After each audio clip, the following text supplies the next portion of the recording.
What's up guys, Asian here with our build basics guide. This is part 1 of the weaving slash animation cancelling guide here.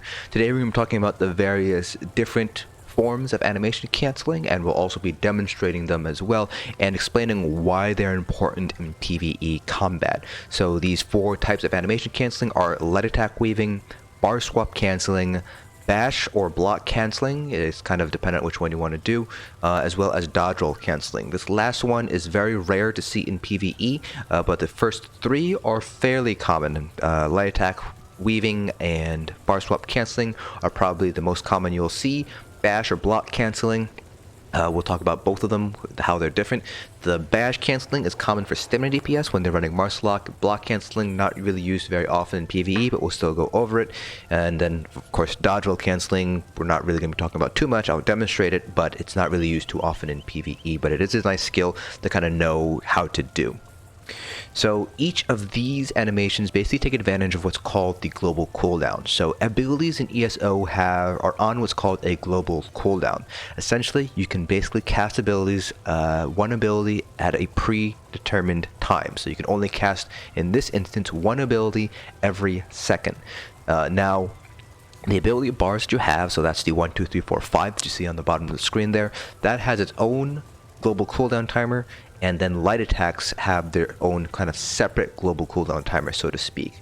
So what animation cancelling basically does, basically takes advantage of the fact that while there is a global cooldown, other things are not on that same global cooldown, and so you can do various things in between the global cooldown to basically add more DPS or to get out of the animation. Doesn't necessarily make you use your abilities any faster, but it's a more efficient way of dealing more damage. So first, light attack weaving. Light attack weaving is basically the staple behind pretty much every single PvE DPS, and is also very important in PvP as well to help proc your enchants and just deal a little bit of extra damage. Light attack weaving is basically using light attacks between each ability, or conversely you can think of it as using an ability between each light attack. You can think of it either way, it's pretty much exactly equivalent to each other. So again, each ability you can only cast once every second. So for example, if we use Killer's Blade, I'm only able to cast it once every second. So here's just once every second here. No matter how fast I push the button, I'll only ever be able to hit it once every second. Light attack weaving is therefore taking out, basically filling in that space, that dead space, with a light attack. So again, this is what it looks like. This is the full animation of Killer's Blade. So if we were to light attack weave our Killer's Blade, it looks something like this. Oop, missed that one.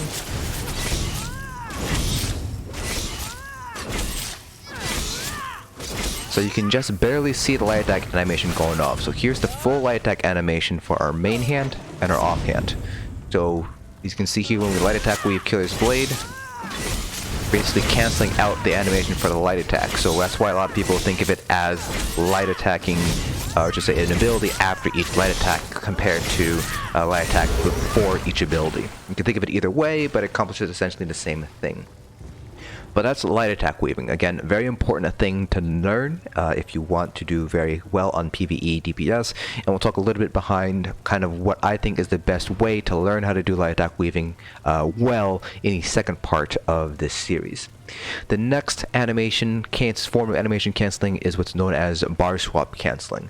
That's basically when you swap your bar out in order to get rid of an animation. A very common ability to bar swap cancel out of is something like Endless Hail, so for stamina DPS. So this is the full animation of Endless Hail or Arrow Barrage. You can see it's fairly long, but if you bar swap cancel out of it, you can see that we basically get rid of that entire time that we spent using the animation and basically are back on our front bar. Again, this doesn't necessarily get rid of the global cooldown. We're still limited for one ability a second.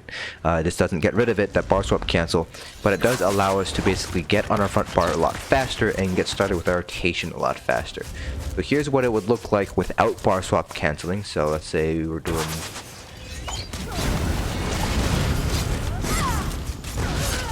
So you can see it's a little bit slow on that transition, but we are limited based on the speed of global cooldown.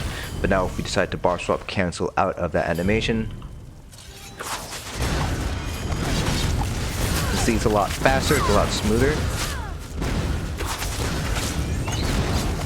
And we're still getting that damage to go off. Again, we are still limited based on the global cooldown, so we're not able to go any faster, we're not able to use abilities any faster than once per second, but it does kind of speed things up a little bit here because you're not having to wait for that animation to fully play out. Very, very common in PvE DPS because you are going to be bar swap canceling out of whatever your front bar rotation is, your back bar rotation. Again, Endless Hail is a very common one to bar swap cancel out of. Poison Injection is also very common. For Magic DPS, you'll commonly bar swap cancel out of Blockade. So if we go our inventory and grab a staff, put on Blockade. So again, here's the full animation of Blockade. But if we bar swap cancel out of it, you'll see we basically completely get rid of the animation and we're back on our front bar to kind of get things through a little bit faster. Again, we're not able to use our abilities quicker, it just sort of evens out the rotation, makes it a little bit smoother. The next form of animation canceling is known as block canceling. So let's go ahead and put our master spell back on for this. Doesn't really matter too much what ability we're using it on. But basically, block canceling is when you basically raise your block in the middle of the animation. So again, full animation for Endless Hail, but if we decide to block cancel it, you can see that we still get the ability to go off, but we're not going through the full animation. Bash canceling pretty much falls under the same thing here, so let me just check this, make sure that I have my bash bound. I do not have it rebound. So I do highly recommend you rebind bash to a single button versus the block and left click, just because that's a little bit slow. So again, full animation, but if we decide to bash, you can see it's a little bit faster. You don't have to necessarily wait as long. Now bash is caught on that global cooldown, so there we go. A little bit faster that way. So you can see here that it is off the global cooldown.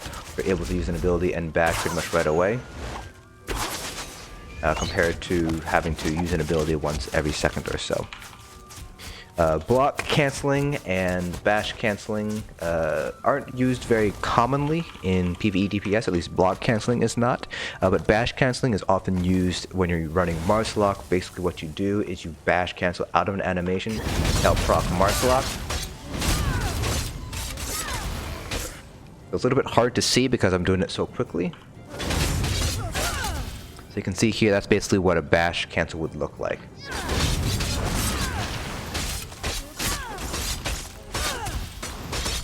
It's a little bit awkward. That's why I recommend binding bash to a different keybind if you're on PC to make it a little bit smoother and easier to do. But again, the idea is you're canceling out that animation by bashing in order to kind of fill in that dead space. The advantage of bash canceling is it also does damage as well. It's not quite as efficient as light attack weaving because light attacks are free compared to bash, which uses up stamina. But it is an efficient way of canceling out your animation. The final form of animation canceling is known as dodge roll canceling, and it's not something you'll see very often in PvE, but it is something you see in PvP because dodge rolling is a really great way to stay alive in PvP, Cyrodiil, Battlegrounds, etc. Basically what that involves is basically dodge rolling after the animation has gone off. So there we go, that's the full animation again. So what you would do is you would basically dodge while you're doing the animation, or right after you cast the ability. So you can see here that when I decide to dodge roll, I have double tap to dodge roll, so it's a little bit slow. You can see here that I basically dodge rolled, so I'm able to cast an ability and dodge at the same time. Not very useful in PvE, but for PvP again, it's something you'll see a lot of PvPers do. You'll see a lot of, particularly stamina, just because I'm on a stamina DPS right here, a lot of people will actually use something like Poison Injection or some other ability and then dodge roll to kind of counterplay or to avoid any attacks that are coming their way at the same time while being able to deal damage. Now this does eat into your stamina a lot because dodge rolling does cost stamina, obviously. So definitely something you want to use in relative moderation in PvP. Obviously it depends on how well you're playing against. PvP is an ever-changing environment, so it might be useful to know the skill if you intend on doing any PvP in the near or immediate future. But the most common sources of animation canceling for PvE DPS is definitely going to be light attack weaving and the bar swap canceling.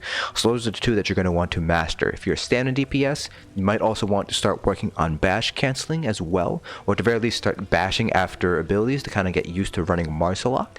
But definitely work on light attack weaving and bar swap canceling. Again, light attack weaving is essentially you're canceling out the animation of your light attack with an ability. That's probably the best way to think about it. So again, your full light attack animation looks something like this, but if you're light weaving, we're using Killer's Blade here as an example, you can see we're not even seeing the full light attack animation. So light weaving is basically canceling out your light attack animation by using an ability.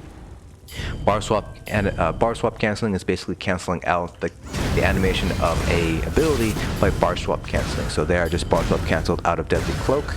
Deadly Cloak normally looks like this, that's the full animation, but if I bar swap cancel out of it, see that I basically managed to get the ability off while swapping to my back bar. Again, neither of these things will let you use the ability any faster. The global cooldown still remains every second, but it just helps smooth out your rotation, so that way you can kind of go through your rotation a little bit smoother, a little bit more quickly that way. So be on the lookout for part 2, where we go over what I think is the best way to learn how to light attack weave, as well as the common misconception that I see concerning light attack weaving. So be on the lookout for that. It should be coming out tomorrow or perhaps in the next few days. But if you guys have any questions at all, feel free to leave them down in the comment section below. Hopefully you guys found this video informative, and I'll see you guys in the next dungeon.